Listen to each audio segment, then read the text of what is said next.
Hello and welcome to a TEB Quickie. This week we're doing a short 15 to 20 minute episode because we're hard at work trying to get the launch of Season 1 to be fantastic. So since we don't have as much time this week to research and produce an episode, we're doing a much shorter and much quicker to produce episode than we normally would do. So today's episode, we kind of wanted to delve into something that, at least me, I've been thinking about a lot. But Ben, being the radical dude he is, just decided just to join in with it.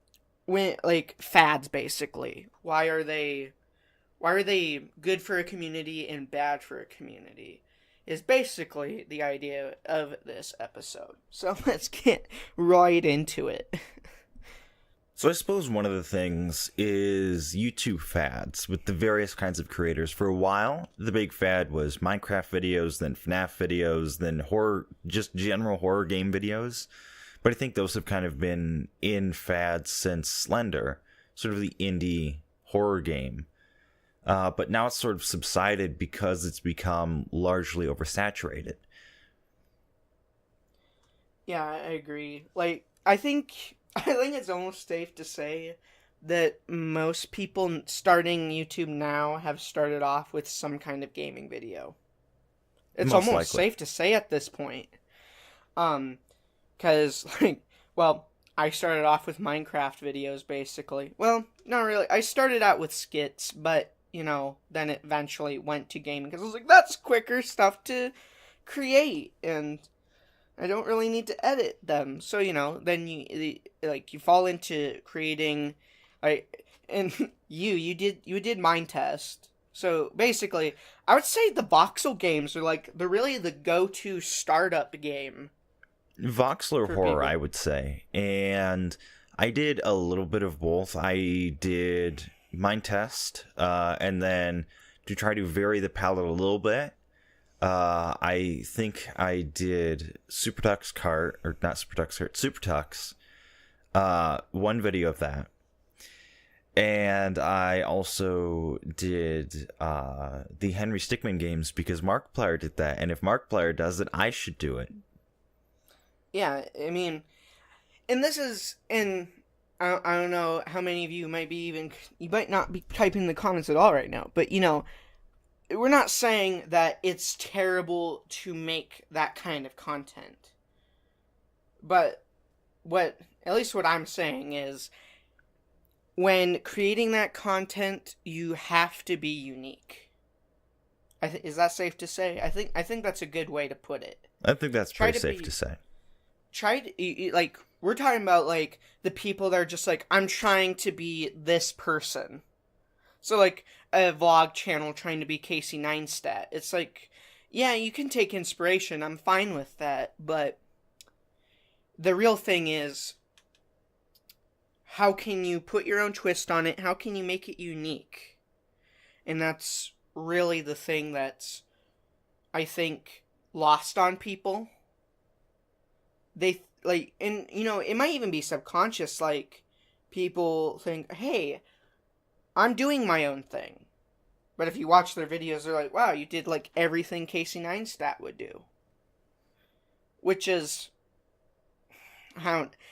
it's not ideal, I would say, when trying to stand out amongst the rest. And I think most people now just kind of go into YouTube thinking money, primarily. Mm-hmm. Which is not bad. Money is a good thing to have. But, they're not trying to find a passion, though, in it. Because I think people pick up on that when you're not passionate about something.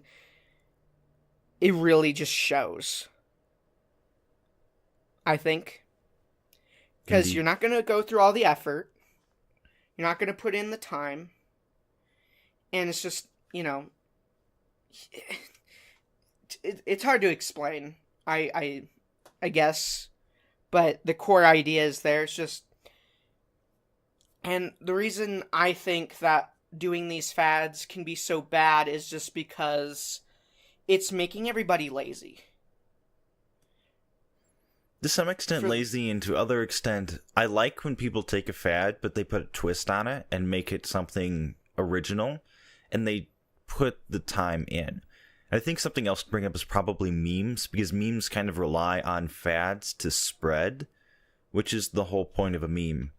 But memes tend to be done in a way that it's different for every time it's redone, because otherwise it's just the same thing.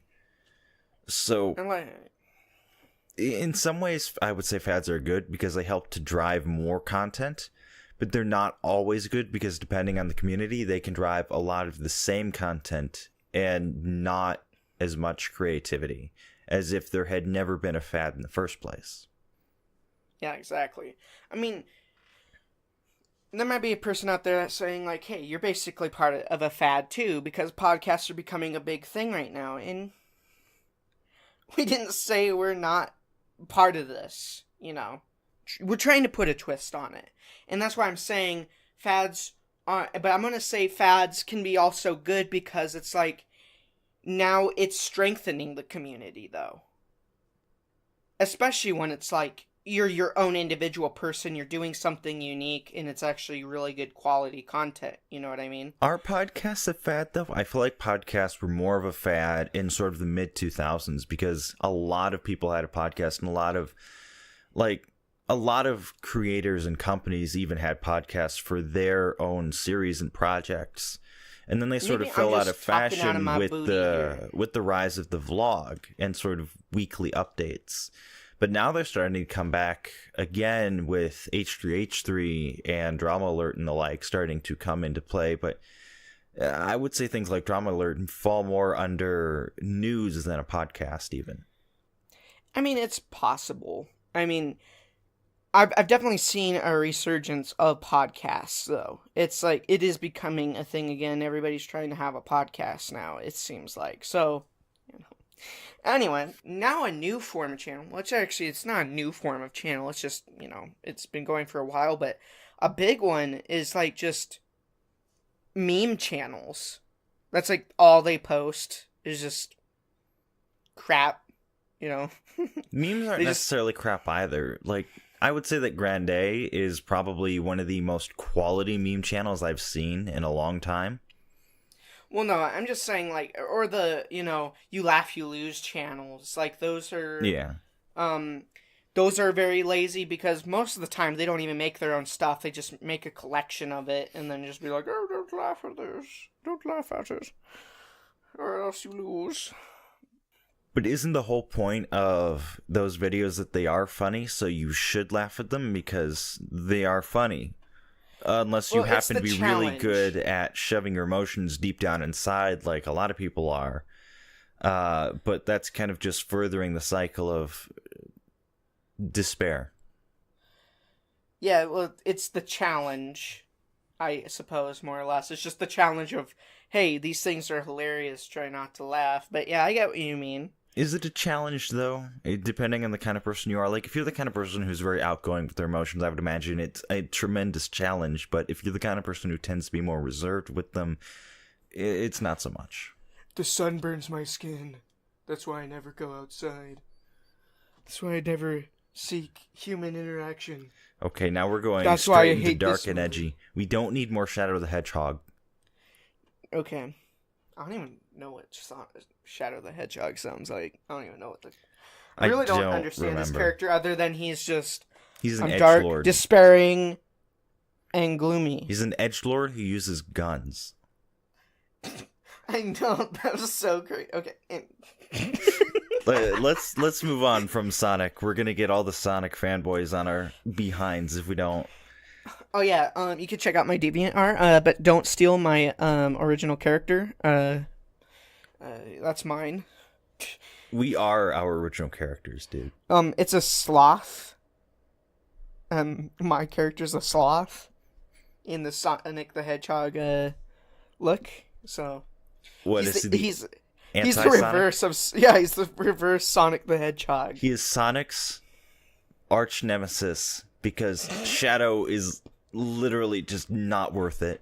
He's the only one that could kill Dr. Robotnik. Because Robotnik doesn't hear it coming. Yeah, it's just he's just slowly crawling on the floor. You just hear him breathing. He's just like, what the crap is the ventilation? And it just slits him, his throat. Dude, that'd be... Okay. We're going way off topic here. We're going into you are demonetized category, even though we can't monetize yet anyways. Can you be demonetized if you were never monetized to begin with? No, just banned. I could see YouTube doing that. They're just like, oh, you didn't do anything wrong? Banned! There we go. There you go. Now you're gone. We have other outlets. Okay. Other fads, I suppose I should say. Storytime webcomic people who are categorized as animators but don't tend to animate all that much. They sometimes do when they can, but they don't tend to because they want to make videos on a semi-regular basis unless it's something like Domics, because then those are fully animated and they have a team. Like, even with Jaden, like, I see the animation. I see it. I see the animation in Jaden Animation. I see it. But she kind of cheaps out a bit.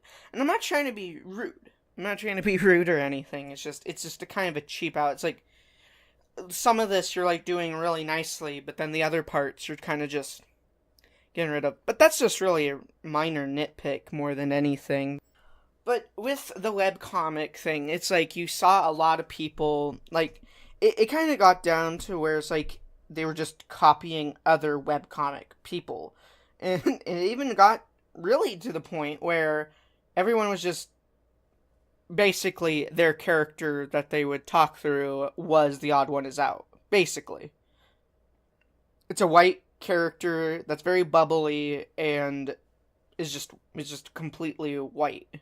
Something I'm noticing that's going around as a trend is Boy in a Band doing, helping, like, Jaden Animations first, now the odd one's out. Next it's going to be Domics or something else YouTube, most likely, with a song where they auto-tune crap. Well, actually, I don't think Jaden was auto-tuned.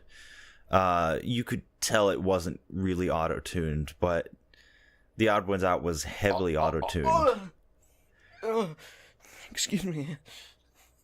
But it just sort of making these music videos in the style, sort of the style of each of the people.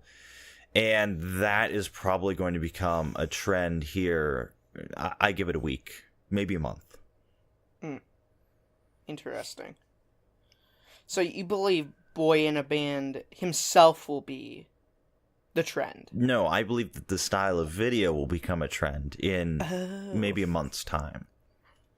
I was like, that's a very ambitious fad to go for. Like, no, I think he's going to help a lot of the larger sort of webcomic-esque animation channels, or the storytime animation channels, I guess. Maybe it's Alex Clark. I don't watch his stuff anymore, but he might be next, or he might have already done one. I'm not sure. Another fad that I'm noticing with the internet is, first it started off with the 80s, and now it's going into the 90s, is the looking 30 years back type of thing, which is technically a thing that started off in Hollywood culture, with many 80s films looking back on some of the older 50s films, but it's made its way into internet culture now as well, with synthwave becoming popular, and now the VHS effect coming out, and several people doing early internet things, and now Wii Music is coming back way too early for the fad, but that's a different problem. Yeah, I'm excited for the 2000s. I'm excited for the 2000s fad. I'm just waiting for All Stars, the second, to make an emergence. Yeah, I'm excited for the 2000 fad because, you know, everything I loved will come back. Like everything mohawks. I loved. Like, yeah, especially mohawks. Because everybody loved spiking their hair up way too much and looking like a punk. There might be debate that the 90s really did that. I agree, but the 2000s kind of was like, I have no identity of my own, so we will destroy what the 90s made and go overboard. If you stop and think about it, though, the 90s and 2000s were separate but similar, similarly to how the 80s and 90s were separate but similar. Only 2000s kids will understand. The Wii Shop Channel theme plays. Only 2000s kids will understand. Or you have the GameCube. That was early 2000s. I think was that as was early 2000s 2001, if not like 1999. I don't remember for sure when the GameCube came out. No, it was not. No, it was in the 2000s. It was a new console. Came out around the same time as the Game Boy Advance, I believe, because each console has had some form of crossplay, or like the Super Nintendo had the Game Boy player cartridge thing where you could play original Game Boy games on that, and that's how you can kind of keep that into perspective. And the GameCube had Game Boy Advance dock monstrosity thing that I never owned a GameCube, so I cannot say how well that worked. History YouTubers. Like, they'll find a subject and just start talking about it, and it's like something from the past. You know what I mean. It's those people that freaking will be like, this guy back in 2005 did this on YouTube, and he's just like, and they'll just talk about stories about those people. See, I feel like history YouTubers was a good fad because it made a lot of original content because people had to actually do research. Things like LGR's Tech Tales and Austin McConnell's, whatever you call those videos. I don't think he actually has a name for the series. And the Abandoned series, and just it spawned a lot of actually decent content that was well thought out and generally well put together. Not always, but well, do we have to talk about the bad stuff? We can talk about the bad stuff if you have examples. I don't know of any specific examples. I'm saying, do we have to only talk about the bad stuff? No, we can talk about the good stuff. Okay, let's talk about the good stuff then. Okay, bring up the history YouTubers. Bring it up. I thought we already were bringing it up. Oh, what? I flowed into it. Oh. Well, I agree, Ben. Oh, you know a fad that I absolutely despise, though? Yo, Ben, tell me. Top 10, top 5, top 7 videos. Oh my god, why didn't I think of that? Go for it. Oh my gosh, I swear. Sometimes they're decent, but most time they're just disappointing and from channels that churn them out non-stop. I swear, if you looked at YouTube's space, like how much space each different thing takes up, number 1 would be top 10 videos, number 2 would be vlogs, and number 3 would be gaming. In fact, gaming might be above vlogs simply because it's been around longer, I believe, as a fad. But that even might be false. I can't guarantee that. But yeah, I mean, they're kind of stretching at this point with the top 10s. It'll be like, top 10 people that used screwdrivers in their lives. Number 1, Tom Hanks used to use a screwdriver at least once in his life. One of my favorite ones is like top 10 YouTube live stream that play. Okay, how was it worded? It was like top 10 Fortnite players that swore on a stream. I saw that someone had that open, and I was just like, why is that a thing? And why do I care? Why? Like, just why? Can we make that a meme? I think it is at this point. I think it kind of is. And it's by this one guy. I find this one guy from a top 10 list. He always makes it into a meme somehow. And he has this, like, Do you know about how things work? It's like he has like this almost robotic sounding voice, but it's like not robotic. It's like this very just, it's not real sounding. It's a forced radio voice. Did you ever think that you would get lettuce on a cheeseburger? Well, these are 5 people who didn't think they would. At least he's not doing the 90s overly exaggerated voices thing. Oh, yeah! Oh, that's a fad that doesn't need to come back. I'm Hulk Hogan! Thank you guys for joining us on this adventure of an episode. If you would like, you could follow us on Twitter and possibly a SoundCloud if we put it in there. We have a Discord that you can also join, and you can subscribe if you would like, and like the video if you enjoyed, and also share it with your friends, and you can comment down below what you disliked and loved about the video. Please no in-betweens. If you have an in-between comment, we will delete it. So thank you guys for watching, and until next time, we will see you then.